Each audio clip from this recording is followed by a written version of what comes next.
मित्रांनो, आज आपण साहित्य प्रकाराचा जो उपयोजित मराठीचा जो एक मिनिट हां साहित्य प्रकाराचा जो भाग आहे तो अभ्यासणार आहोत. तो म्हणजे साहित्य प्रकार कथा.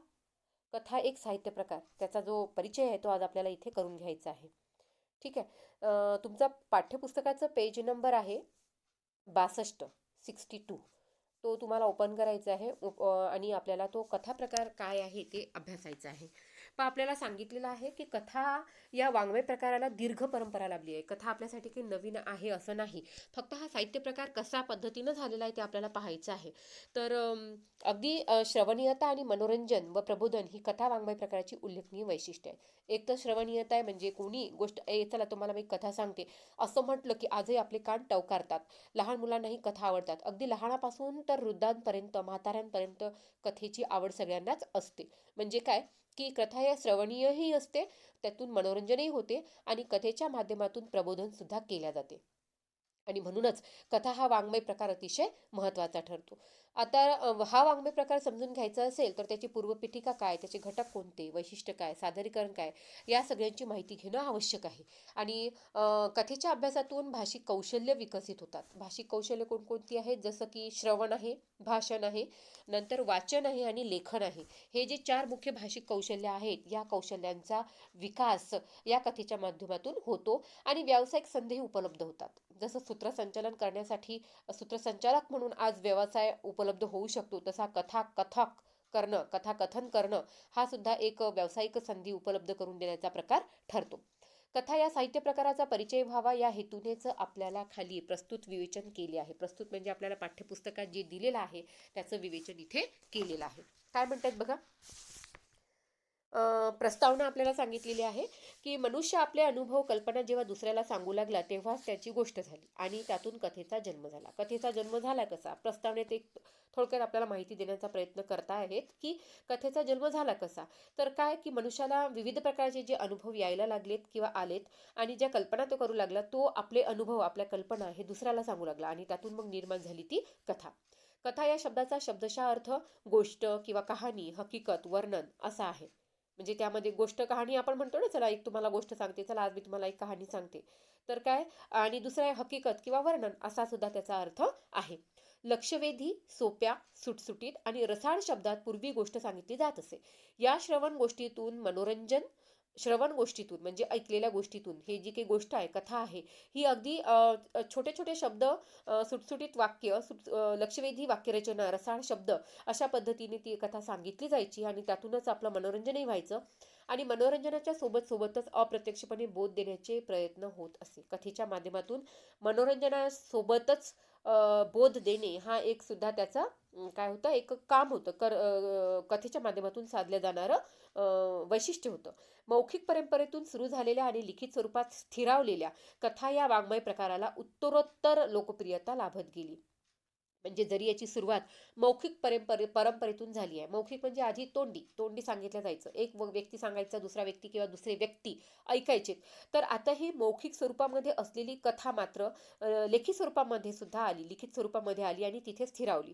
कथा या वाङ्मय प्रकाराला उत्तरोत्तर लोकप्रियता लाभत गेली. म्हणजे मौखिक परंपरेपासून सुरू झालेली कथेची जी काही आवड आहे किंवा लोकप्रियता आहे ती अशी वाढतच गेली आणि आज जेव्हा ती लिखित स्वरूपामध्ये स्थिरावलेली आहे तेव्हा सुद्धा ती तितकीच लोकप्रिय आहे.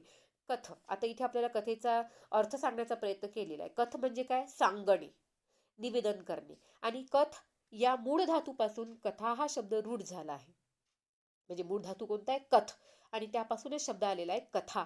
आणि कथचा अर्थ काय होतो, सांगणे किंवा निवेदन करणे. भारतात कथा या साहित्य प्रकाराला फार मोठी परंपरा आहे.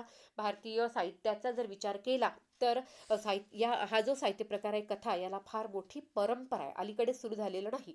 अगदी मौखिक परंपरेपासून याची सुरुवात झालेली आहे. तर लिखित स्वरूपात स्थिरावेपर्यंत सुद्धा आज कथा हा वाङ्मय प्रकार, कथा साहित्य प्रकार अतिशय प्रसिद्ध आहे आणि त्याची परंपरा ही भारतात फार मोठी आहे. कथा म्हणजे काय, कथा कशाला म्हणतात, तर कथा प्रारंभी एखादी शिकवण देण्यासाठी, बोध देण्यासाठी कथालेखन केले गेले.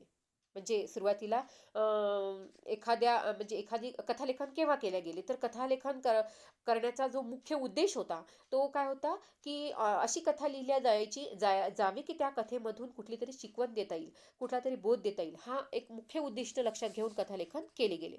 नंतर नंतर मनोरंजन करण्यासाठी किंवा एखादा विचार, भावना, चित्ताकर्षक घटना वाचकांपर्यंत पोहोचवण्यासाठी कथा लिहिल्या जाऊ लागल्या. म्हणजे फक्त बोध देणे एवढं फक्त त्याचं वैशिष्ट्य मर्यादित न राहता कथेच्या माध्यमातून मनोरंजन करणे किंवा मग जो एक विचार आहे लेखकाचा, कथा लेखकाचा जो विचार आहे तो विचार, याची भावना, चित्ताकर्षक घटना एखादी वाचकांपर्यंत पोहोचण्यासाठी मग कथा लिहिल्या जाऊ लागल्या. म्हणजे सुरुवातीला फक्त बोध देण्यासाठी लिहिल्या जाणाऱ्या कथा आता मनोरंजन करण्यासाठी, विचार वाचकांपर्यंत पोहोचवण्यासाठी आणि एखादं काही चित्ताकर्षक असं मनाला आकर्षित करून घेणारी जर एखादी अशी घटना असेल तर त्याचा आधार घेऊन कथा लिहिल्या जाऊ लागली.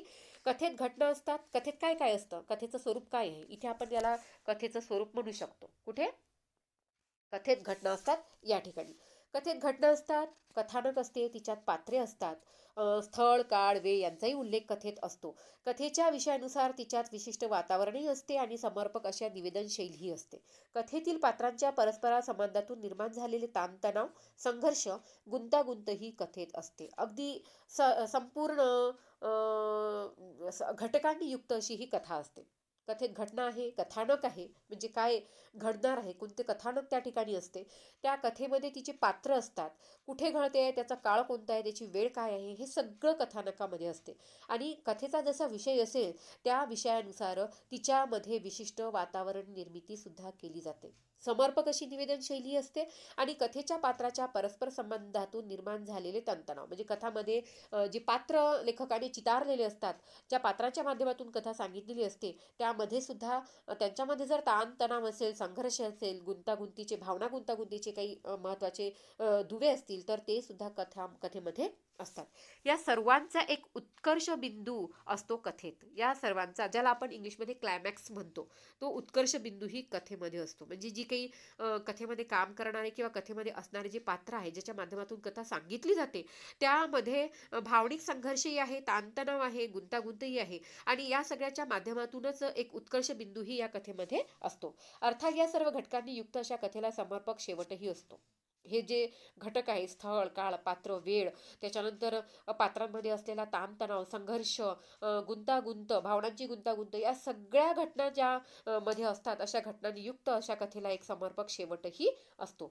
तसेच एक सुयोग्य आणि उत्तम शीर्षकही असते. एक सुयोग्य, योग्य असं शीर्षक असते, उत्तम असं शीर्षक असते आणि त्या कथेला साजेसं ते शीर्षक असते, त्यामुळे त्याला उत्तम असंही म्हटलं गेलं आहे. थोडक्यात काय, तर कथा म्हणजे आपल्याला इथे थोडक्यात एक कथेची व्याख्या सांगितलेली आहे, की कथा म्हणजे काय, की एका विशिष्ट स्थलकाली पात्राच्या परस्पर संबंधातून घडलेल्या घटनांचे एखाद्या विशिष्ट हेतूने केलेले उत्कंठावर्धक चित्रण म्हणजे कथा.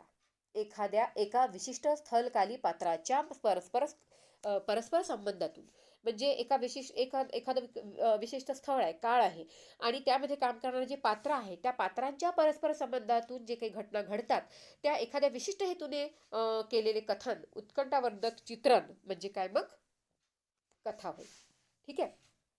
अर्थात प्रत्येक कथेत हे सर्वच घटक असतीलच आणि त्याचे प्रमाणही सारखे असेल असे म्हणता येणार नाही. सर्व घटक जे वर सांगितलेले घटक आहेत विविध, कथेमध्ये कथानक आणि घटना तर असतातच, पण स्थळ, काळ, वेळ किंवा संघर्ष, ताणतणाव, गुंतागुंत, हे जे काही घटक सांगितलेले आहेत ते सगळ्याच कथेमध्ये सारख्या प्रमाणात असतात असं नाही. त्याचं प्रमाण कमी अधिक असू शकते. एखाद्या कथेत पात्रांना प्राधान्य असेल तर एखाद्या कथेत प्रसंगांना, म्हणजे एखाद्या कथेमध्ये जे पात्र आहेत, कथेमध्ये जे व्यक्ती सांगितलेली आहेत त्याला प्राधान्य दिलेलं असेल, त्यांना महत्त्व दिले असेल, तर एखाद्या कथेमध्ये प्रसंग काय घडतो आहे त्याला महत्त्व दिलेलं असेल. कधी लेखकाच्या दृष्टिकोन महत्त्वाचा अधिक असतो, तर कधी वातावरण निर्मितीचा हेतू लक्षात घेऊन लिहिली जाऊ शकते. कथा लिहिताना लेखकाचा दृष्टिकोन एखाद्या कथेमध्ये जास्त महत्त्वाचा आपल्याला वाटतो, तर काही वेळेला एखादी कथा ही वातावरण निर्मितीचा हेतू लक्षात घेऊनही लिहिली जाऊ शकते. तात्पर्य, कथेचे सर्व घटक सगळ्याच कथांमध्ये असतात असं नाही, त्याचं प्रमाण कमी अधिक असू शकते, सारख्या प्रमाणातही असतात असंही नाही. कथेत जशी पात्र असतात, कधी पात्रांना प्राधान्य दिलेले असते महत्त्व दिलेलं असते, तर कधी कधी त्या कथेमध्ये घडलेले जे प्रसंग आहेत त्याला महत्त्व दिलेलं असते. आणि अशा माध्यमातून तयार होणारी जी कथा असते, याचं कधी कधी वातावरण निर्मितीचा हेतू लक्षात घेऊनही कथा लिहिली जाऊ शकते. तीच गोष्ट विचारांची, भावनांची असू शकते. जशी ती कथेच्या कथानकाशी जशी संबंधित आहे, प्रसंगाला जसं महत्त्व आहे, तसंच ती गोष्ट मग भावनांच्याही संबंधित असू शकते किंवा विचारांच्या संबंधितही असू शकते. थोडक्यात काय म्हणायचं, की थोडक्यात कथा म्हणजे केवळ प्रसंगाचे वर्णन नव्हे, केवळ व्यक्तीचे चित्रण नव्हे, तर तर काय आहे मग, केवळ व्यक्तीचे चित्रण नव्हे, निव्वळ दृष्टिकोन किंवा एकाच विचाराचा परिपोष नव्हे, तर कथा म्हणजे पात्र, प्रसंग, संघर्ष, गुंतागुंत, वातावरण, विचार, भावना, निवेदन शैली या सर्वांचे एक सुसंघटित प्रकटीकरण होय.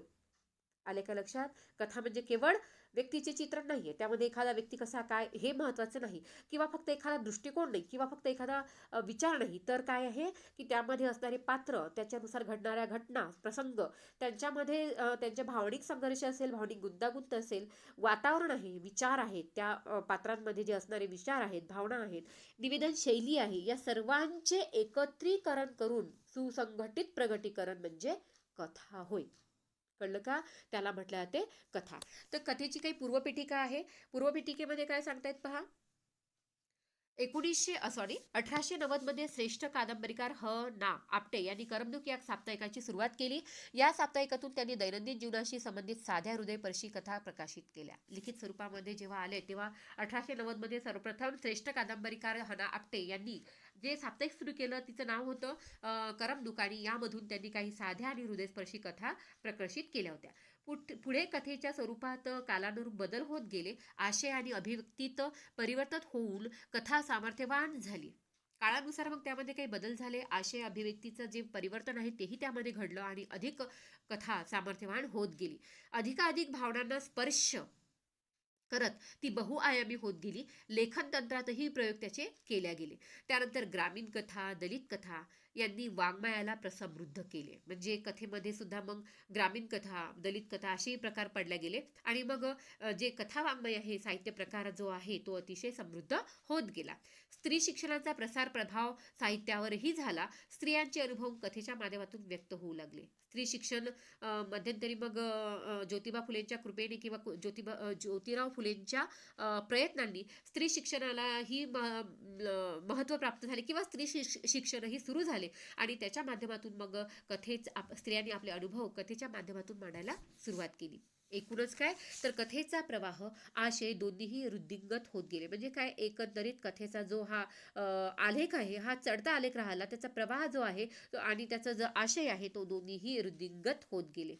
चांगल्या पद्धतीनं ते समृद्ध होत गेले. अशी ही जीवनाचे विविधांगी दर्शन घडवणारी कथा आजही वाचकांना आकृष्ट करते. आजही आपल्याला तितकीच कथा आवडते. अगदी लहानांपासून मोठ्यांपर्यंत सगळ्यांना कथा आवडते.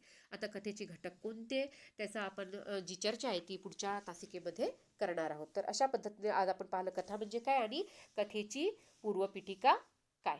ठीक आहे, इथे आपण थांबूया.